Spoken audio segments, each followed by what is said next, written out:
Hey, I'm Everett Abrams, the Wizard of Wood. Today I want to talk to you about lambswool. I'm getting a lot of people that have inquired over the course of this year about some of the hardwoods. I'm actually standing on a training deck where we have some ipe, there's kumaru, we got mahogany here. So we have quite a few pieces of hardwood on here. And the key to hardwood is to not over apply. And a lot of people use even China bristle brushes, which are a staining bristle, or China bristle and polyester blend, which are considered staining brushes. They do a really good job. Work really well with cedar and pine, peat, pressure treated, and other types of wood. You could still brush these. The key though is with hardwoods is you don't want to over apply.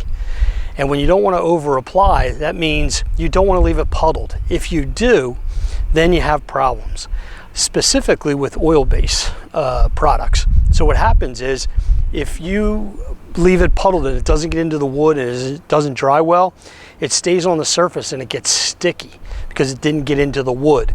So it's pretty easy to mess these up after the fact. Now I will tell you, if you've watched any of my videos, I've alluded to it, you could use acetone if it's sticky and wipe it out, and that gets rid of the stickiness. But once the oil is cured, you're past that, so you have to do that relatively quick. So let's talk about the lambswool. What the lambswool is a very soft material. It's, real soft. And what it does is it holds the stain, and as you're wiping across, it is staining without over applying, and you just do that to work it out. Now, let's say we did a wet on wet application, which you should be doing, or back brushing. You put on your first coat with a brush, that's fine. Then somebody should come back with lambswool and wipe it. Me personally, sometimes I'll rip these in half, depends on what I'm working on, whether I'm working on a railing or whatnot.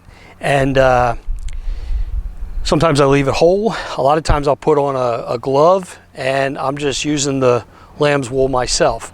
Now for others, they'll put it on the pad. Now the pad actually is threaded and it's meant to put a pole on.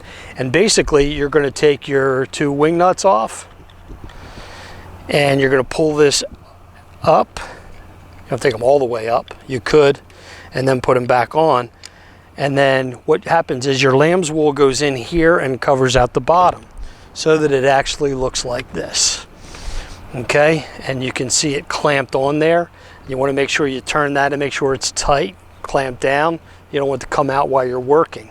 And then what happens is, like I said, you're going to put on the stain. You may brush it on, or you could just do this. And it goes on these type of wood. Once it's ready to go, it's smooth and easy, and it just glides across, and you won't over apply it as long as you're dipping and then wiping. And wiping is certainly different than brushing. Wiping, you should wipe the hardwoods after you've brushed, or just use the wiping. And then what happens is it prevents you from that over application of sealer or stain. Now I referenced about the oils, how they work. What happens is there's starches in oils, and those starches are a food source for mold and mildew. So if it stays sticky, there's two things that happen. One's that it'll probably turn black because now it's going to attract mold and mildew, so it'll be quicker to turn black. The other thing, if it remains sticky, and we're on a training deck, but let's just say this was the deck of someone's home and this was the sliding glass door into the house. You walk on a sticky deck and you walk into the house, and then you track that on your carpet or on the floor, that stickiness and that stain that sticks to your shoes, and you've created quite a mess. So applying stains and sealers is not, hey, this is easy stuff. You can mess it up. And they're the calls I usually get, is when somebody's messed it up. It's after the fact. So that's why the reason for the video. I've never done one really specifically with or about lambswool. And lambswool is like a forgotten item as far as an applicator that we should really be using. Now you can use this on other woods as well, but on hardwoods, man, it makes life so easy. Now we talk about railings, we also talk about the floor if you want to. I always tell people put another glove on besides that and put this in, and you can wipe this way as well, okay? And when you wipe where you do the balusters, then you got to be careful of splinters, that kind of stuff. That's why I say put another glove on. It's another layer of protection in there. But this works really well too. And you're just dipping it into the can, the pail, your bucket, whatever you're doing, and you can wipe it. If you're brushing one way and then wiping another, So Lambswool comes in pads, it comes in the mitts. You can put it on the stick. You could use this and do it this way on the wood. Put on knee pads, save your knees. You get older like me, you'll appreciate that. And then the ones on the stick, same thing. And you can have somebody coming by with a brush and another person, if there's two people, the other person doing the back brushing or back wiping on this, and you don't have any issues whatsoever. We just did a mahogany deck where we did this. I wish I had taken pictures of this, but it also is what prompted this video and the thought of doing the video.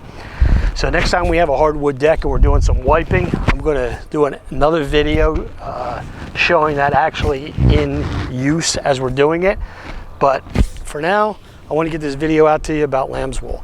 Lambswool will save your butt, makes it a lot easier, puts on a nice coat. You don't have to worry about over applying, and it goes on really smooth and easy. Try it, you'll like it. Everett Abrams, the Wizard of Wood, with your tip on Lambswool.